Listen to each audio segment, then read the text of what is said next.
If we were born selfless and centered, strong and virtuous character would be perfectly natural for us. We wouldn't have to think about it at all. But we were born just the opposite, selfish and self-centered. Strength and virtue will have to be acquired and developed over time and tribulation. The more stubborn and lazy we are, the longer it takes, and the more we suffer guilt, regret and injured or failed relationships. The laziness refers to an aspect of human nature that's loath to do the maintenance part of the work. Everyone wants to build character and integrity, but few want to do the required maintenance. Doing something that's against your ego or self-centered nature requires diligent attention. You can't just do it once and forget it. That's because your self-centeredness is still operating. And until that's overcome, you have to remain in maintenance mode indefinitely. It's like an alcoholic who can't heal his disease or change his genetic makeup, but he can stop drinking. How frequently must this renewal maintenance be practiced?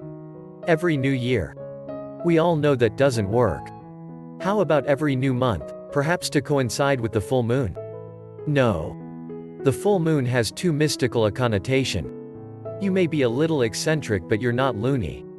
How about at the beginning of every new week? No. That's too infrequent to work.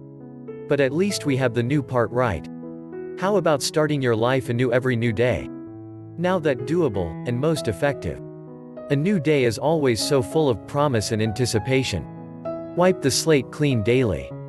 Start fresh with the rising of each new sun. Yesterday is in the history books.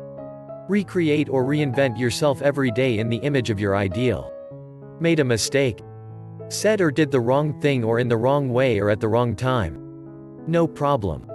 Think nothing of it. Tomorrow you can correct it and it's like it never happened.